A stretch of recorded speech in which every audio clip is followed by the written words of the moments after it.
Manchester United left-back Luke Shaw limped off during the first half of the game at Old Trafford on Wednesday night with an apparent hamstring problem. Now, we heard from Erik ten Hag post-match, but as always, remained quite guarded and coy on the left-back's availability and, again, the severity of the problem. He stated that they will wait maybe over the next sort of 24 to 48 hours to do a proper diagnosis, evaluation, and the player will almost certainly be sent for an MRI scan. Now, with Everton at home on Sunday, it's a very quick turnaround. So my own thoughts at this particular point is that, even if those evaluations and assessments come back when are fairly positive, I could see Tyrell Malacia starting on that left-hand side. Hamstring injuries, they're not the types of problems that you want to take any major risks with. They do have high re-injury, high recurrence rates, and even minor strains. We could be looking at least 2 to 3 weeks on the sidelines. Now, given the congested nature of the fixtures in April for Manchester United, they have a FA Cup semi-final tie later this month and also 2 legs in the Europa League against Seville.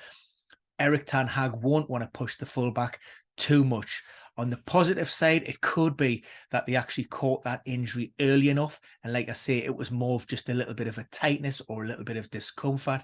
And therefore, he was taken off as a precautionary measure. We've seen that with Joe Willock at Newcastle at the weekend. Funny enough, against Manchester United. He was involved in the matchday squad at West Ham, but he was an unused substitute on the bench. So that could be the best case scenario, in my opinion. Like I say, I certainly don't see Luke Shaw starting, although granted, we're a little over 14 hours since that injury actually occurred.